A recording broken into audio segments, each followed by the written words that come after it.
Our next speaker is Madi Hemingway. Madi is...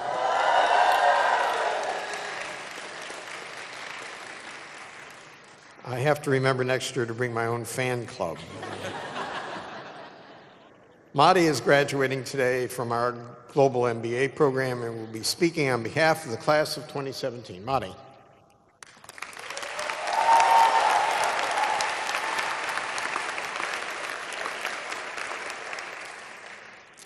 Good morning, everyone. Good morning.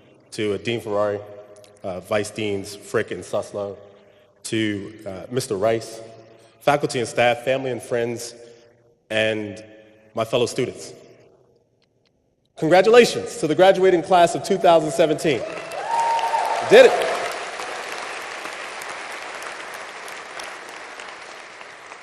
Now, I greet you today with humility and gratitude. Humility because as a child of the Booker T. Washington housing projects in Jersey City, New Jersey, as the son of heroin and crack addicts, alcoholics, and high school dropouts, I could never have imagined my path to a moment like today. I am grateful to the man, Johns Hopkins, a 19th century businessman and abolitionist from Baltimore, whose original endowment formed the foundations for this university. What he did was he envisioned a hospital to take care of the sick, the poor, and the distressed, regardless of race or social status, at a time when it wasn't popular.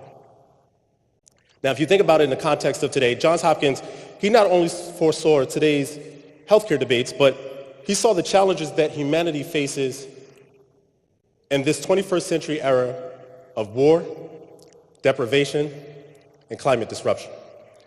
It's also fair to say that my journey to and through the Global MBA program here would not have been made possible without the commitment of people like Johns Hopkins, a man who really did conduct business with humanity in mind. Now, I say all this to you because as I've gone further in life, I realized that more and more of my peers have had dramatically different experiences than me.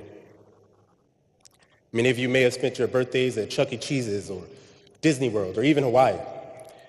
To be honest with you, I spent some of my birthdays visiting my mother in prison, my left hand on the receiver, right hand on the glass. With experiences like this, I was often embarrassed. I was never happy. I was an angry kid, and I definitely wasn't grateful. By the age of 12, I was selling candy on the trains and on the streets of New York City in order to buy clothes and to help out around the house. As a kid, I didn't appreciate having to do things like this. I often felt robbed of my summers and of my childhood. So before I go on any further, I have to thank those who pushed me and inspired me to reach for my goals, especially professors here at the Carey Business School, namely Professors James Calvin and Ricard Gill. And I want to give a special thank you to Dr. Monica Moody Moore, all of whom have been listening ears when I needed it. And they all understood how events in recent years led me to Carey. Now, many of you may not know this about me, but in 2008, I lost my mother in the battle against AIDS.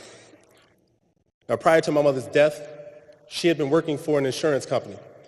They hired her knowing of her condition. Her job was to run needle exchanges. She gave out condoms, and she also ran blood drives. But when my mother's illness took custody of her body, this health insurance company denied her coverage because of her pre-existing HIV status. So as a result, she would go on further to lose her job, and her health would further deteriorate. Now, at the time of my mother's death, I was a reservist in the Marine Corps, a stockbroker, and a volunteer on Barack Obama's presidential campaign.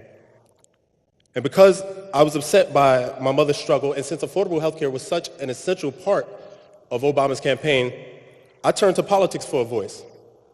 So I did what I thought was right, and I quit my job on Wall Street, and I began working full-time as an organizer on a campaign in Northeast Philadelphia. Now, I share my story with you folks because I get it. I understand that life will continue to throw you curveballs, but that does not mean that you should stop swinging. I get it. All of those obstacles have made me who I am. Now, those selling candy on the streets may not have been the most ideal situation, and it could have been a little challenging. I'm fortunate that it gave me a hustle, a grit that I would never take away.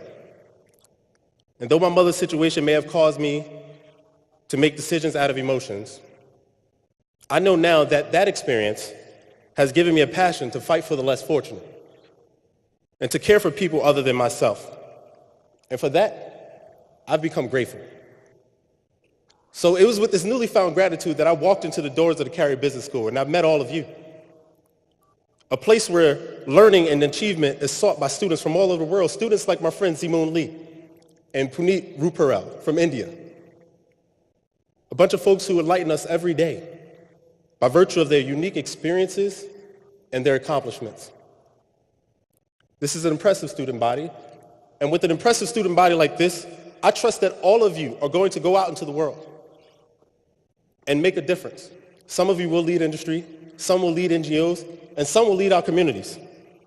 I just ask that when we leave here today, we carry with us the mission of our school into the workplace and in our interactions with others. I hope that we are humbled by our experiences in life and what we've learned here today, this year, or these past years at Carey. And that we are grateful that we are the ones in a position to make a difference and to help those who are in need. I want to thank you for a great 2 years, Carey, and much success to you all. Compassion.